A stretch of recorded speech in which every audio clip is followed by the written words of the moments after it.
This episode of Yes But Why podcast is brought to you by Audible. Get a free audiobook download and a 30-day free trial at audibletrial.com/yesbutwhy.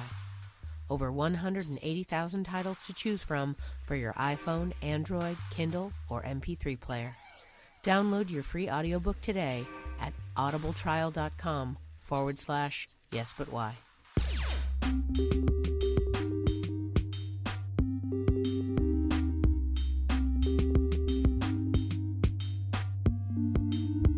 I'm Amy Jordan, and this is Yes But Why podcast. Yeah.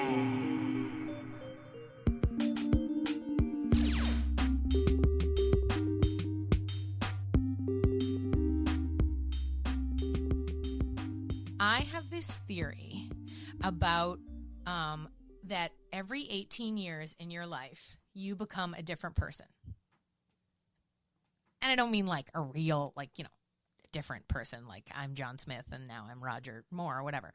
No, I mean like every 18 years, you go through the cycle that is becoming someone. And you're that person now. At 18, you're the person you've been working on becoming since you were born.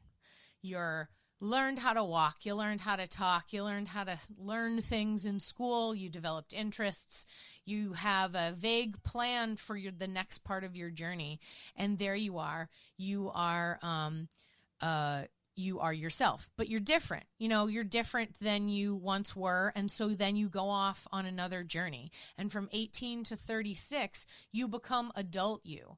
You're separate from your parents now. You have to make decisions on your own, good or bad. You have to deal with the consequences of your life and decide whether you like it or don't like it. And then at 36, you are a fully formed adult human that you have become over 18 years of development, the same way that you were a fully formed person at 18 developing over the first 18 years. Well, I posit that we are all going to grow into much older than we're expecting, because that means based on 18 years, there's a couple more times that you're going to become a different person. So 36 to 54, that's a new person. You're different now. You've learned stuff. You went through the tough times of like, oh, wait, I have to pay rent. That's a thing. And even like boyfriend number 7, this one's the one. Like, you've gotten through, maybe you're married, have kids. It's a whole different ball game than it was when you were 25, 27, 32, 34. Now you're 36 to 54. It's a totally different thing. You get to 54, you're different now. Totally insane. 18 years have passed again, and you have another journey, right? Now, some people get 2 more journeys after that. Some people just get 1. Who knows? But at that point, you still have a new thing. And I think that we should allow ourselves to be whatever we want to be.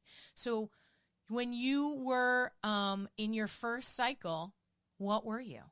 I was an actress. That was all I was ever going to be from as young as I can remember. I was performing on the driveway, imagining that someone was going to drive by and kidnap me in a really good way, like kidnap me to take me off to LA to make me, Annie in the next incarnation. That was all I ever wanted to be, and that was all my life force and energy.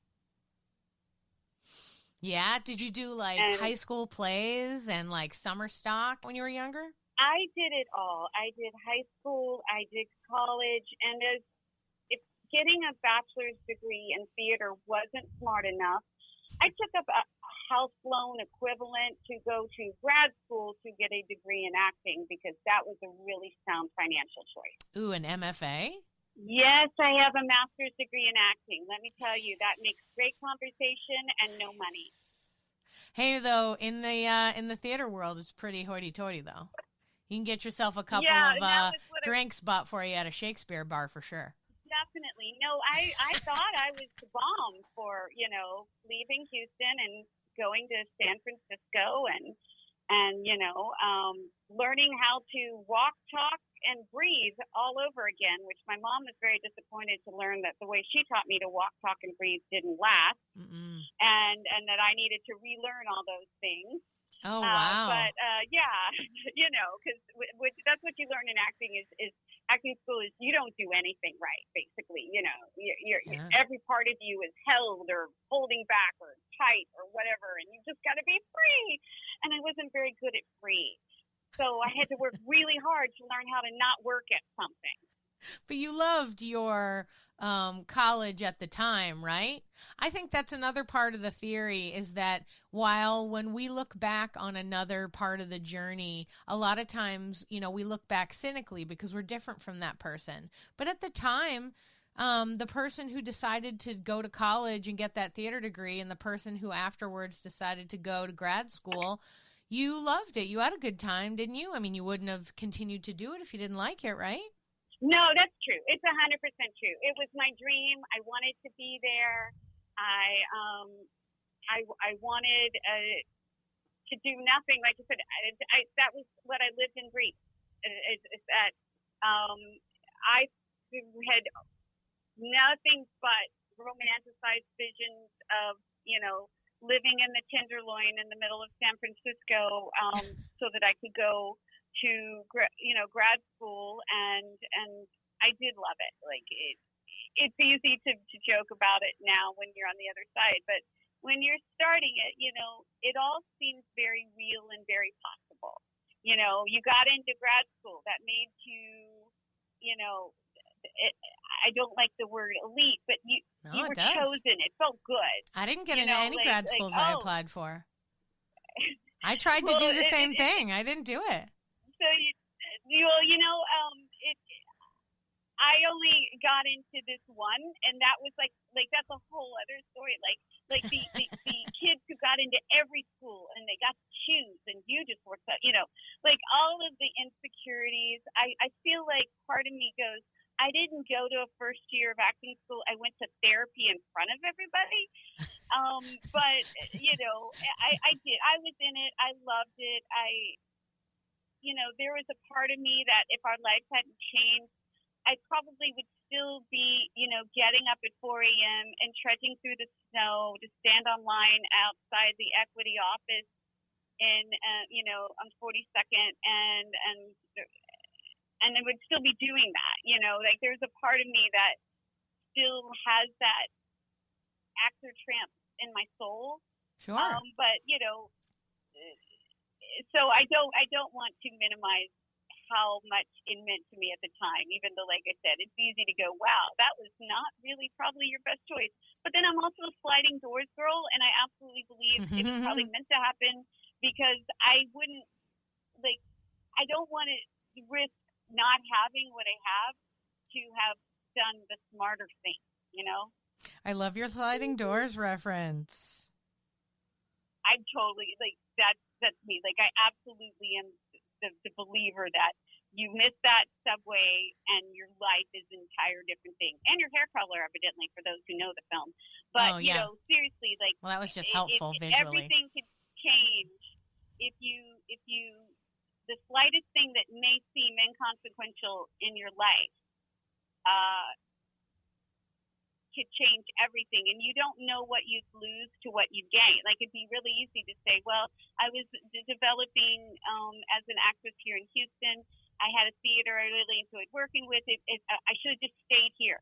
It's a really easy thing to say, but what did I gain from all those life experiences that I wouldn't have gained? How would that have shaped me? How would my life be? And I might lose something that I don't even know is so profound in my life I wouldn't have known I missed. Yeah, so don't tarnish your journey. Kind of my theory. Good. Yeah. Absolutely. Plus, you know, theater is a certain kind of making theater is certain kinds of skills, and different kinds of schooling or experience tap into different kind of skills that can help you. So, like, I never knew how much I guess event management was in my wheelhouse until I ended up sort of producing show after show after show at this improv theater. Like, I just kept making the shows and getting all the people together and making sure everybody did their work, and then arranging the tech, and then the show came and I made sure it happened. And I was like, oh, that's a thing I can do. Great. Well, how can I use that in other ways? So, I mean, I really think that regardless of whether or not a theater degree feels worth it.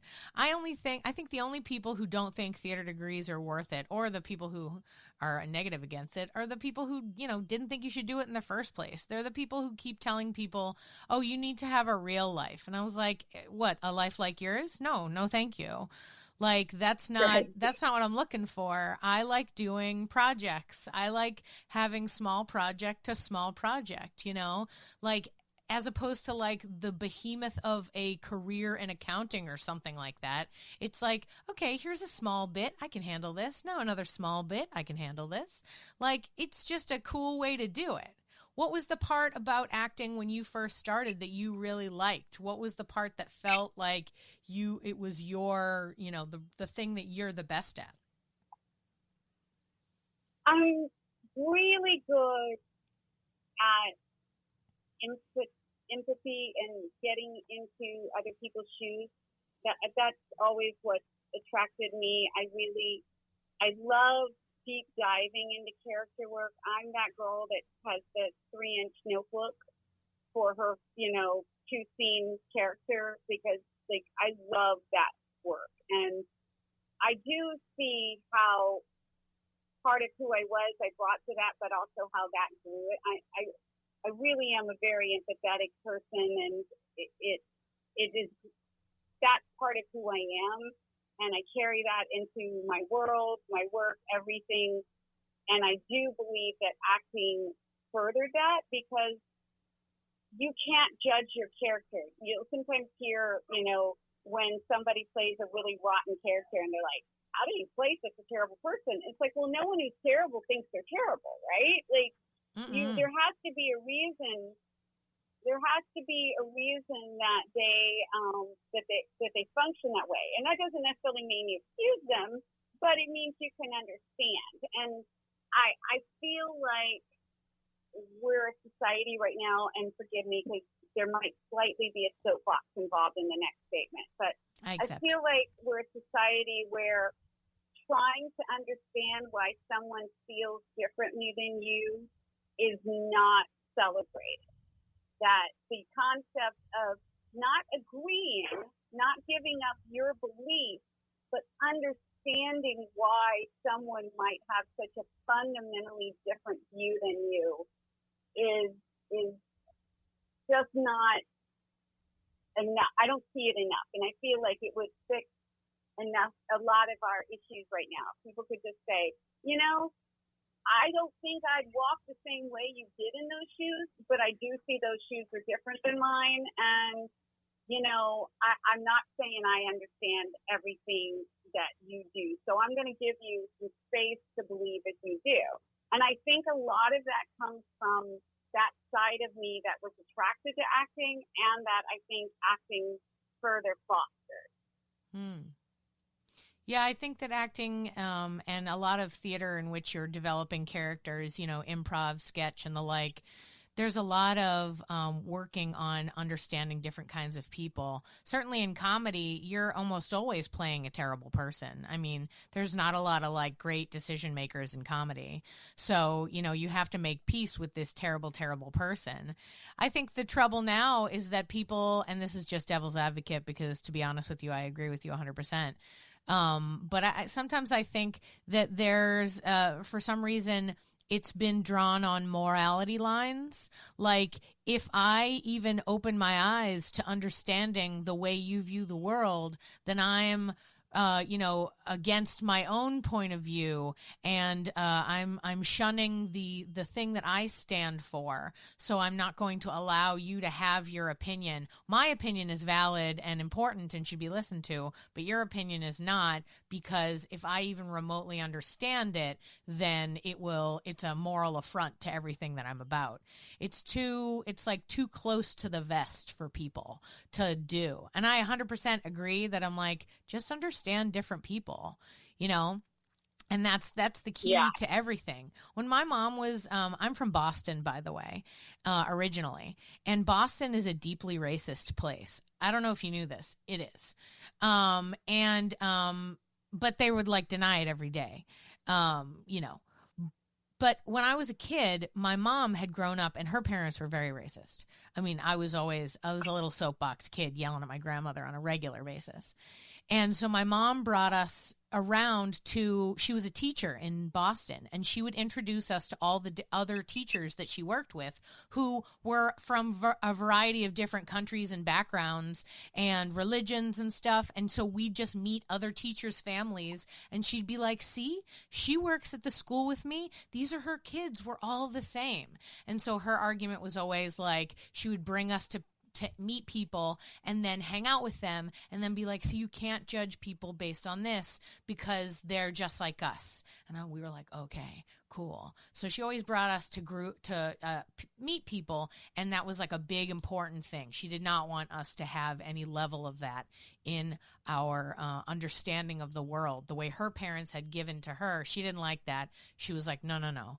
So she built in that empathy for other people. I think it's super important. I mean, how do you even do creativity at all if you can't understand or even appeal to a group of people that maybe don't agree with you entirely?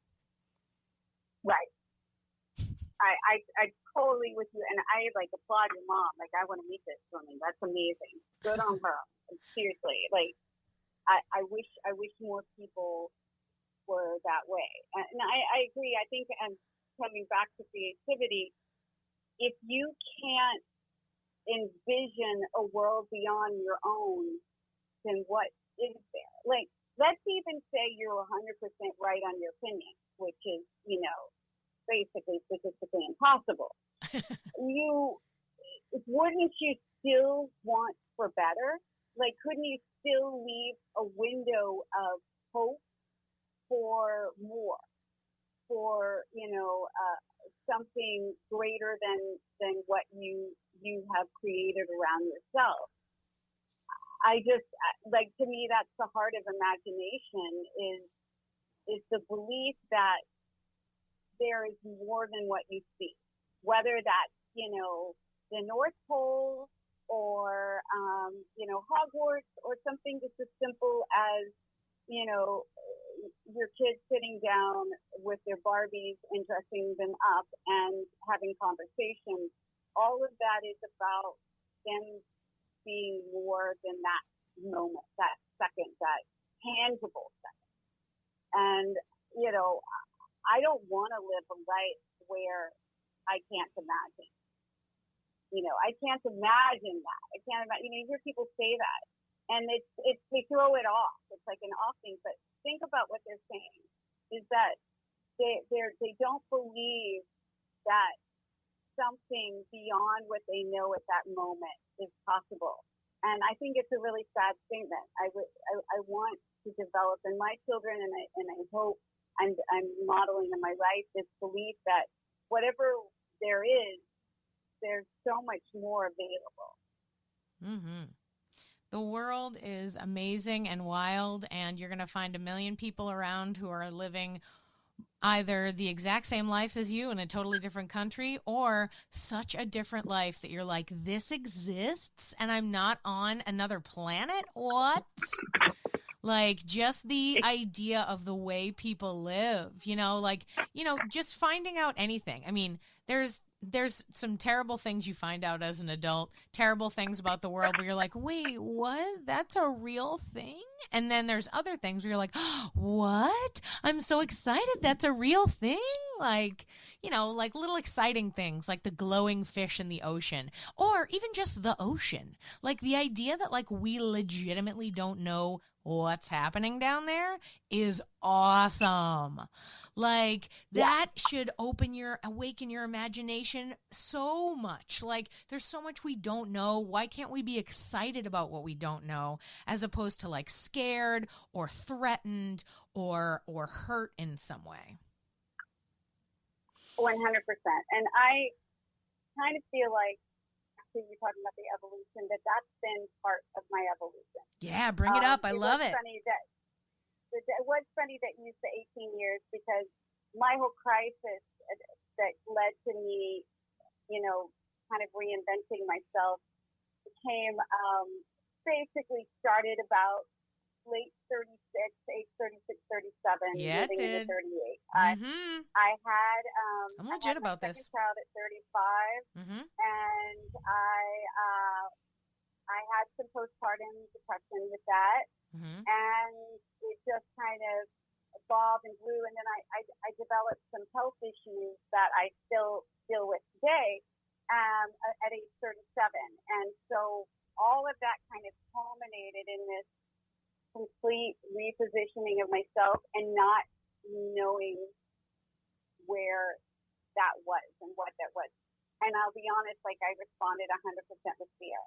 Like I did not, I'm a planner. I'm a control freak. You can ask my husband. I have a way I like the towels folded, and he never can fold them that way. And I don't understand how he can't fold a towel, but that's another day. But like I didn't know, and I admit it. Like that's what I'm saying about like the insecurities and basically acting school becoming therapy. Like if you are someone like me, there is so much involved in you wanting to get things right, and I couldn't get it right. There was no way to fix it. There was no way to get back on the path, and I was lost, like in a deep and profound way.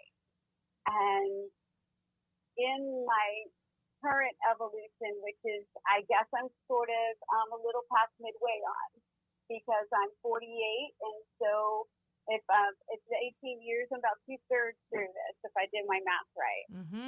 54 coming up. Watch out. Yeah, that's the next turn. I am starting to understand that I don't have to be afraid of fear. Like, I know that sounds stupid. Like, don't be afraid of fear. But I have lived a great deal of my life in fear of not being accepted, not being liked, doing the wrong thing, and making people disappointed in me.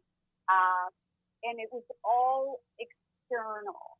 Like, and I'm now at an age in my life where I still struggle with it. Don't get me wrong. Like, if I'm in a group of people I don't know, I will be completely mute because I am Bridget Jones. I'm the most awkward human being in social situations when I don't know people. And, like, it's bad.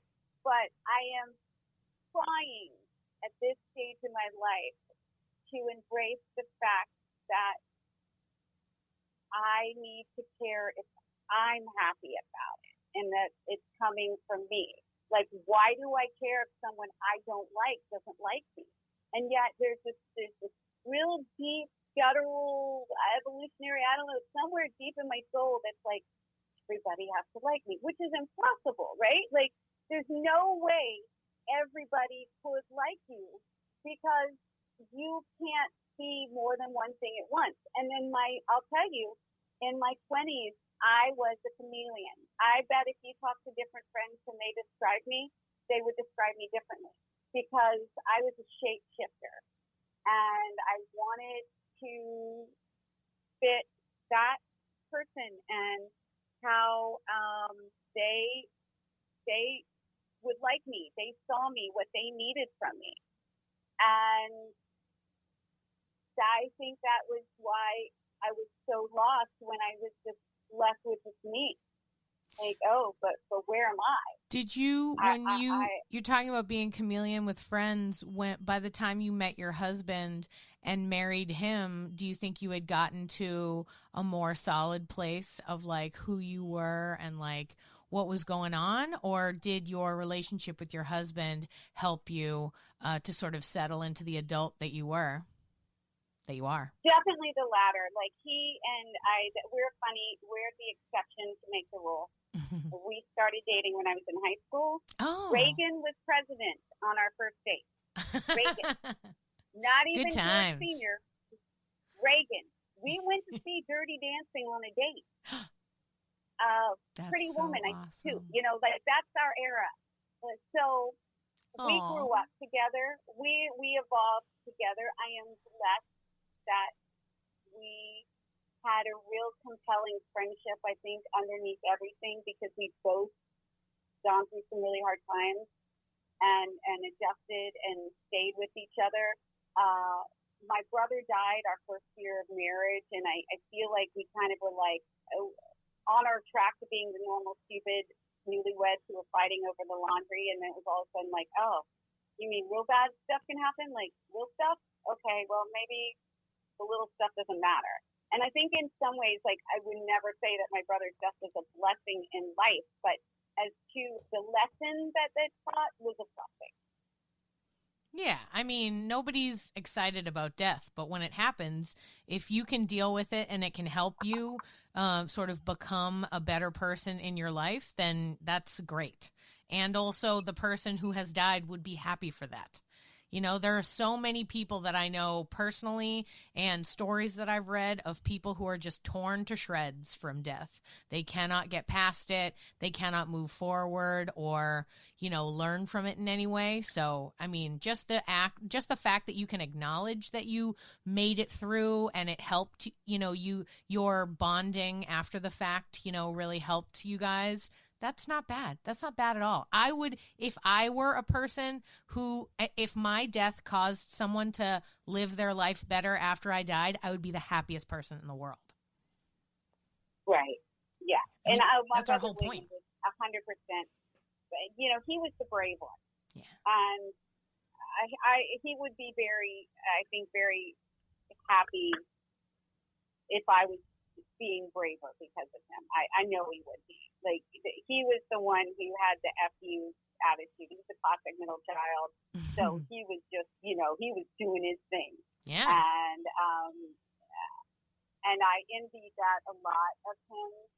And I take that as his lesson to me, because I believe everybody is here for a reason. And I feel that, like, at the core of my soul, that everybody's spirit is here to teach us something, and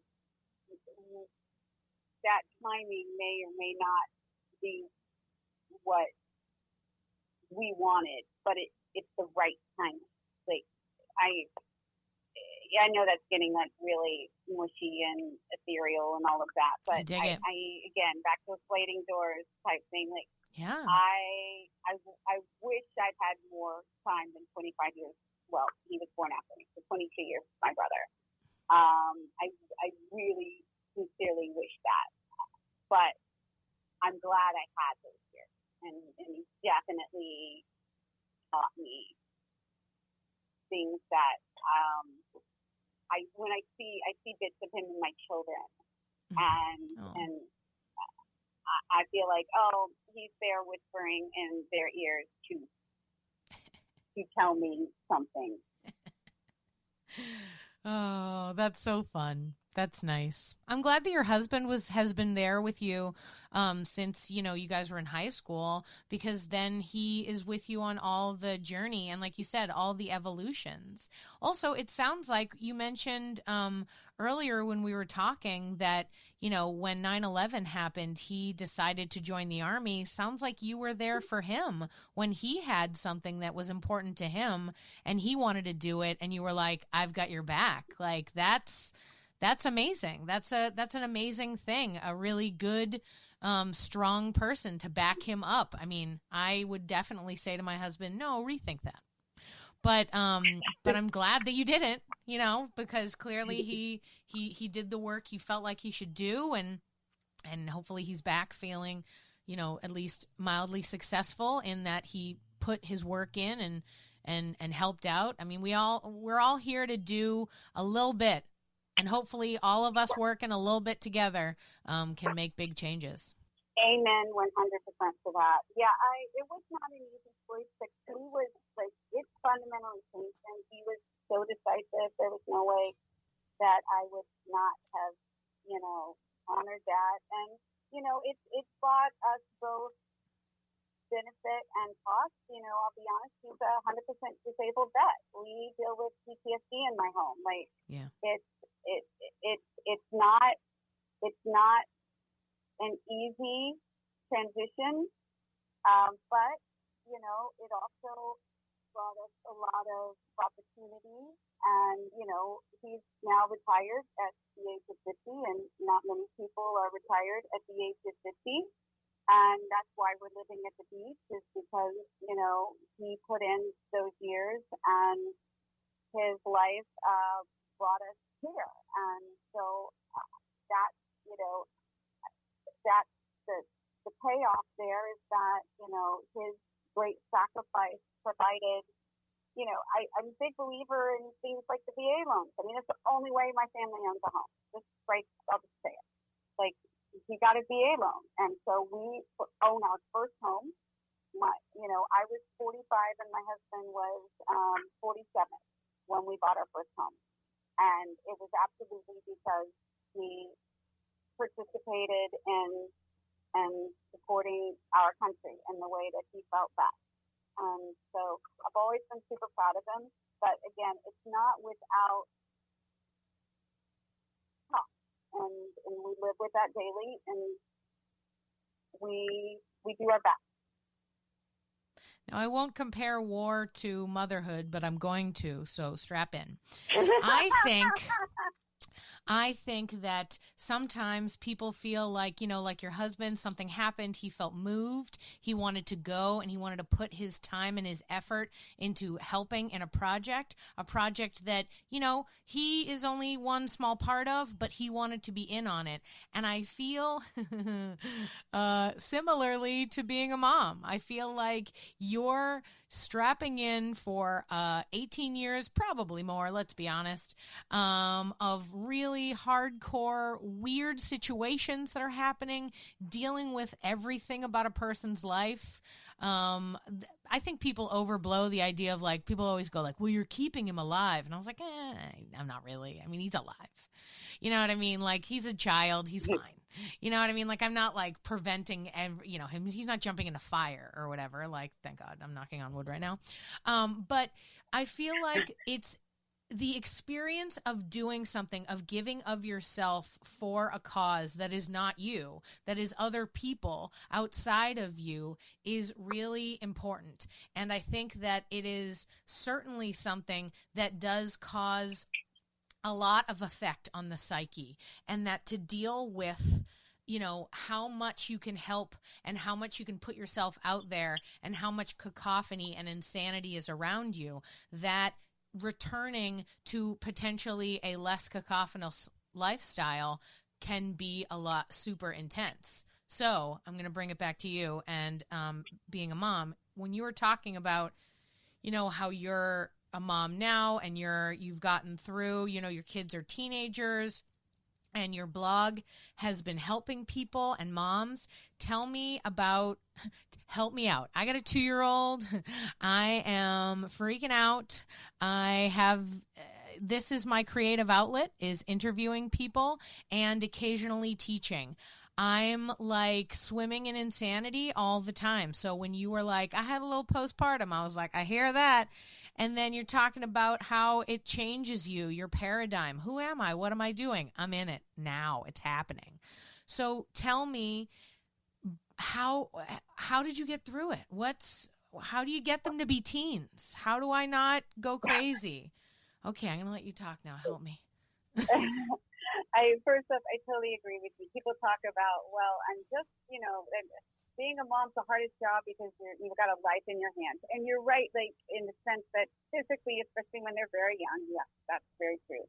But the hardest part isn't that you have a breathing life so much as the concept that you have a psyche that needs you. And you have to somehow be able to protect your own as you're embracing and protecting theirs. And that is so difficult. Like, I'll be honest, you said 18 years. I know mine's not going to end anytime soon, because I haven't gotten over the newborn waking up in the middle of the night, like jumping when there's nothing. I still have the what is it? It's alert. There's a word for it where moms and newborn moms are like alert, really, and we don't sleep deeply because at that point, yes, you are keeping your child alive, right? Yeah. But it's more than that. And, how do you grow them and give them so much so that they have all those things that we all need, that they need to feel loved? Because, what do we bring into parenting when you didn't feel loved, right? Like we carry, and the thing is our parents are the same and their parents are the same. Every parent is really doing their best. But we all carry into being a parent not just what we want to do, but what we don't want to do. And I think I was lost in what I don't want to do. And so when you're living in the negative, there's not much room to grow and to breathe and to risk failure, because you have a preconceived concept of what wounds you will ensure in your children. Like this wasn't done for me, and now I have to have everybody like me, right? Like there's something obviously that I carried so deep from my childhood that said I have to have everybody like me. Well, I carried that in. So what I would say to you and to any mom is that embrace the fact that you are going to fail. There is no perfect route. And the more you do anything from fear, you are more assured to do what you fear. If you are holding too tight to that idea of what you are supposed to do or not supposed to do, you aren't allowing them to be them. You're forcing them into a pocket that's for you. And that serves neither of you. If I could talk to myself back then, I'd say they can know you love them without you not loving yourself. In fact, they would likely know better how much I love them if I had spent more time loving myself. Because in my effort to give everything, I kept emptying the pot. And you hear about self-care, and it's one of those words that at this point have almost lost all value, right? Yeah. You have to still be Amy. And the fact that you do this may be that. For me, writing those words down and being willing to tell the world that I had locked myself in the bathroom because I was afraid of my own toddler. And having 12 other people, this was before Twitter and Facebook, so we actually commented on each other's blogs. We started conversations by writing answers to what people wrote. This is, we're talking old school blogging here. And to have 12 other people take the time to read this diatribe about me crying on the toilet and looking at fingers sticking under the door and feeling like I must be the worst human being in the world for wanting those fingers to stop clawing through the door instead of opening the door and embracing them and being there and having them say, oh my God, I did that last week. And you go, what do you mean you did that last week? Really? I'm not the only one? That there was a community of people who didn't think my failures made me an F-up. That it was okay to fail, and they were failing too. And thank God this was all before Instagram and everything, where we and I'm on those, but I'm also, if you ever seen it, like I don't post perfection, and I don't try to. I always say I'm Insta real, not Insta fabulous, because like I benefited from knowing that other people felt that way. They failed. I kind of made a new word. Failed and failed. I'm off the Texan, so what are you going to do? Yeah, there you go. But so for you, at 2 especially, and that was pretty close to my crisis point, I'll be honest. This was about 18 months when it started. It is an all-encompassing age, and that is both highs and lows. The joys of 2-year-olds are beyond measure. If you could bottle that elixir of them learning who they are and wanting to show you every minute of every day how very deep and real they are, oh God, the world would have no problem. Seriously. But also the lows, because that same realness is like, but what do you mean then? I'm just being real and you're disappointing me, so you have to know just how horribly you're disappointing me. And that, and it's so expressive and so huge, and the tantrums and the exhaustion and the fact that they stop napping now, at least mine did. And they can go and go. And I'm not 22 and a natural insomniac anymore. I dream about sleeping. I literally have woken up from a dream where I was dreaming that I was sleeping. Like there's something there about my need to sleep in my life. And the exhaustion level you can feel. So if this does that, if this refills that honeypot for you, you're not just taking care of yourself. You are being a great parent. Because that's what I didn't, when I look back, that's really what I didn't get. I had a very loving, affectionate mom. She was the surprise on the bed when you came home from school mom. But she never refilled her cup. And so I was walking into everything that I didn't want to do, and I was doing it because of my fear of not doing. So that's my very long-winded advisement.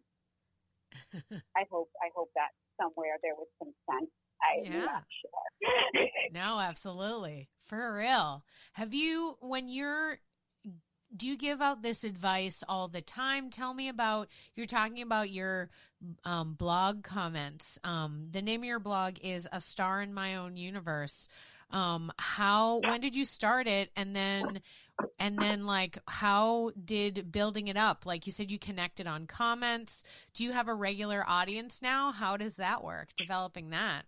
Well, it's been, I would tell you, it's been an ebb and flow, and this whole I hate to call it a business because that's not how I went into it. And a lot of things that I've done business-wise reflect that, because I never looked at this as a work-from-home project. This was my soul. Yeah. But my first blog was called 38 and Growing, which is a pun on the, 39 and holding.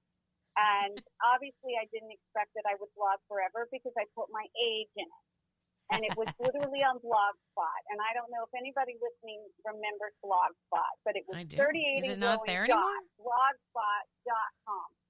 You could still find it, but so when I turned 39, I debated. I'm like, am I going to just keep changing the year? No, I don't think so. So I started, I worked with a friend, and we, were like, well, what are you really about? And my message is, in a nutshell, that everybody should be a star in their life. It doesn't matter what age, your gender, your place in the world, your bank account. Somewhere, somehow, you need a place to be a star. And, I am 100% believer that you can be 100% broke and barely paying your bills. But if you go home and you see somebody's face light up for you like you are a star, then that is what it's about. It isn't about the bank account. You need to be a star someplace. And for me, I had to reposition where that is. And so I have a creative outlet, which is Star in My Own Universe. And it's, I used to have a whole lot of interaction on my blog, and then things moved to Instagram and Facebook, and I do this and I do that. And frankly, I took some time off from it and worked on. I actually worked in the drug recovery field as being a social media and information manager for a company.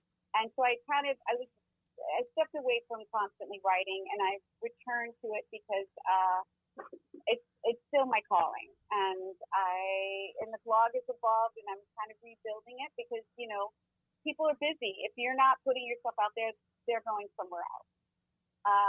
So I am rebuilding my blog along with, I can't just sit and write anymore. You got to take up pictures now. And you got to share, and you got to, get click-throughs. And it's a lot of business that I'm frankly not the best at. And I've decided, in fact, I just wrote about it the other day on my blog, that I'm just going to do what I used to do as far as the blog and write. And if anybody comes and wants to see what I have to say, awesome. And I'll be pleased, but I'm not going to try to write for anybody else anymore. And that's, again, part of that, like, 2/3 through my evolution is to put, like, I am claiming what is mine, even if what is mine looks like a failure to someone else. So if you look at my statistics and numbers, I'm certainly not the biggest blog in the world, not even close. But it's mine, and that's where I'm a star. Yeah. And it's the number of people in my universe doesn't dictate how brightly my star will shine. Not to throw another weird buzzword out there, but as long as your content is evergreen, then sorry, that was me at both of those buzzwords. As long as your content is evergreen, then it will easily can draw new people. I mean, like, I'm sure if the early articles are a little bit more about, momming a toddler or other things like that, I can check out those early ones and try to get some wisdom from there. And then the other thing is, like, you're right that it probably feels different, because I'm sure your journey as a mother is different. Your journey as a person is different. Your journey as a creative is different. Also, like, I was just talking about this with one of my writer friends. Nobody's writing about women in their late 40s, early 50s. Nobody's like, hey, did you know what happens to women? It's like, oh, women are hot. And then after that, it's like, don't worry about it. She's your grandmother. It's like, what? So you're in a new world. Like, who knows what you'll be inspired to write or reveal or share or give advice on based on whatever you're going through. And I think it's really important, because we all think we're alone in this world, that the experiences that we're having are just lonely, but they're not. There's so many of us going through the same thing all the time. So, like, whenever I write something and I think it's just going to fall on deaf ears, that's when people are like, yeah, totally, I understand. And I'm like, oh, finally, people are connecting, Yeah, going back to the little fingers sticking their way under the door when I had a toddler. That was exactly what matters, was when people said, oh, yeah, I get it. Because I think that's our human need, is to be heard and understood. And so, and it is evolving. Like, I'm 48, and I have teen and tween children, and I have a lot of millennial friends in the blogging world of young, babies. And I look and I enjoy their stories and such, but I'm not there. Like, my story is changing, and I agree. Like, the whole Generation X thing, I truly do believe we're part of the forgotten generation. Like, I think we were appropriately named with X. I think there's a lot of us that found that life didn't live up to the expectations that John Hughes created for us. Oh, yeah. And we, and I know a ton of people who are doing really great things with themselves at this stage and finding their best self and their true self. And I don't feel that. And so I have started writing more about that because I'm like, I want to know that there is a 49-year-old who isn't J-Lo, who's like, got some horrible Dorian Gray painting somewhere. Yeah. That lady has a painting that is awful because she has not aged. Like, oh my God, like she's not human, okay? I don't want 50 to be J-Lo. I want something that's real at 50 that says, yes, 50 is awesome, even if you're not J-Lo. Because that kind of is what it feels like to me, is everybody, they do not introduce that woman at all anywhere without saying she's 50. Okay. As if, like, You're right. Sidebar, she hasn't eaten nachos in 20 years. Let's give her a break. Which is, it's not worth it. I don't want that. I want my nachos. But Right. that's my point. Me It's like too. nobody said like Harrison Ford was 50. I don't know when Harrison Ford turned 50. I know nobody cared. Nobody talks about it. He was making, I think he's doing his last Indiana Jones around that. Like, No, you're right. He was 50 in the last Indiana Jones. Like, no kidding. And so I want it to be like, here is 50 as a woman, someone who lives in a house that isn't a housewife's house. She doesn't fight with her supposed friends. She's just making the best of living her world. And here's what she's brought to it. Whether it's a short story, whether it's she makes keychains that she sells for $2 and it goes to Alex's lemonade stand. I don't know. I don't care. Everybody's got something that they're doing, and I want more of that out there. I want to hear that there isn't this dead zone to steal from Mr. King himself, a life where we don't exist. Where, it's interesting about Generation X. You're talking about that. I feel like you're right about them being us being a lost generation, but I think you're also right that the reason why is because we're doing okay. Like, we're all right. We're like halfway woke. You know what I mean? Like, the parts of us that aren't woke, we know that they're not, so we're trying to work on it, right? We're all like, oh, I judged that person. I shouldn't have, but I did. Oh, goodness. And the reason why is because social media is covered by angry boomers and even angrier millennials, right? We're just caught in the middle. Yeah. We're the one thing I like that. You're right. Yeah. We're okay. Yeah. We're just okay. The only thing. We don't have that much to complain about. Well, not to mention the fact that, like, the only thing that we have to do is become old people, like elderly, older people, stately, the people who are, so Generation X is about to be like the oldest people. You know what I mean? In the next couple years, once the boomers are, pardon the phrase, cleared out, once, and I'm thinking mostly of government, like the people who are in charge of stuff will be our age, right? They have gone through, their parents are usually, the people, or maybe they were, young during some of the 60s and 70s and a lot of that. But then now we live in this world where it wasn't until my mid-20s that like 9/11 happened. So it was like, oh, now we're in a totally different world. And that's the millennials world, right? So the millennials are angry because, sadly, they've only known the terrible world after 9/11. And the boomers are angry because they're older and the world doesn't look the way they expected. And so they're bitter and jaded and angry. And our only job is to become the old stately people and try not to be bitter and try to stay as woke as we can. That's all we can do. I think that's the important lesson. I'm very comfortable with that. Yeah. I like that. I'm embracing that. I think we need to make a movement. Just be cool and grow into stately. It'll be okay. Yeah. I like this. I think that there's possibilities here. Because I agree, there is something about, I think we were less jaded than our children. Like, let's be honest, our children grow up and know what a rotary phone was in a museum? I'm not even making that up. That sounds like something you say as a joke. Honest to God, we were at the San Antonio Children's Museum. There was a rotary phone.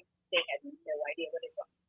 Like, they don't know what it's like to have one phone and you convince your mom to get a long cord so you could sit up on the counter in the little weird desk space that every 70s, 80s kitchen had, and, duck your head so you could sit and talk in semi-privacy. Like, none of those things are there, but then we also had things that the boomer didn't have. Like, I had a computer for college. I started with a typewriter.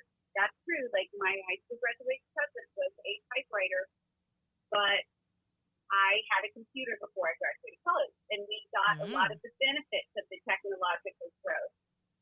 So I think you're right. I think we straddled a weird place, and maybe that made us a little more chill. Maybe we had more disappointment early on, so we were like, well, it's not going to be perfect. We can live with this.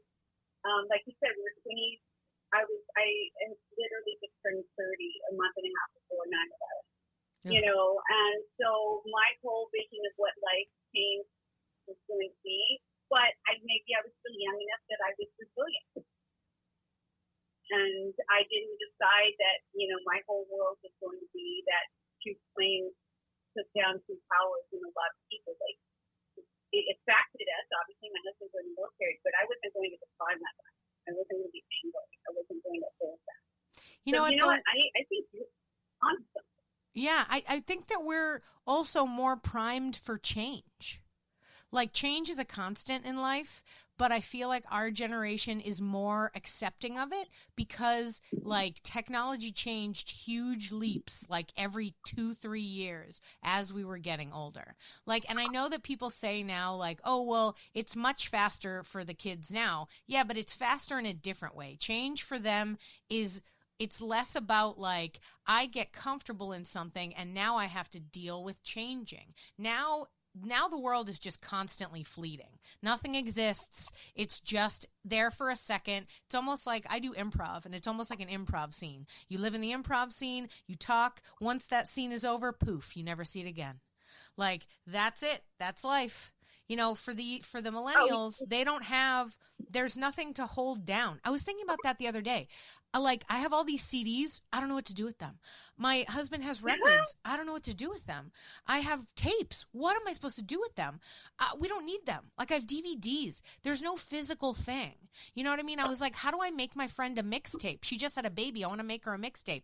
There's no way to do this. Like, there's nothing physical to have. There's nothing to deal with. It's not like you have to learn how to use a tape and then turns out tapes aren't cool anymore. So here's a CD. Okay. How do I use this CD? By the way, we're not using CDs anymore. It's going to be something else. Like, that was us. We got to get used to stuff and then have to change. And I think that is a really valid tool for adult life. So we're adulting pretty well. Yeah, we're killing it, is all I'm saying. I'm agreeing with you. I like that. Since we are on a positive note, I would like to thank you for being part of the podcast and chatting with me. I feel like we've had a lot of really great discussions, and like, I hope the idea of the 18-year theory, helps you and doesn't hinder you in whatever journey you're on. And, I hope that you are, reaching whatever audience you want to, or no one. That's the other beautiful thing about the internet, is that it can be anonymous. And sort of. And, it just feels like, I feel like we've gotten to a good spot. Like, we've figured out the world. We did it. I love it. This has been truly enjoyable for me, actually. Honest to goodness, I thank you for wanting to talk to me. Like, I interview a lot of people. I don't get asked to be interviewed. So that's pretty cool. You made my day. You know, it's really important for me. When I started this podcast, I did it for my improv students who wondered what they could do with creativity in their lives. How could they keep it going? And I said, there are a million ways to have to be full-time in creativity. And it doesn't have to be your full-time job necessarily, but if you're dedicating yourself to creating something and you're dedicating yourself both to empathy in the world and evolving as a person, as a human being, as you and the culture around you changes, I think that's all we can ask for as a creative person. Amen. This choir is singing for you. Awesome. Thank you so much, Traci, for chatting with me. And I hope you have a wonderful day. And I look forward to reading all of your new epiphanies on the blog. Thank you.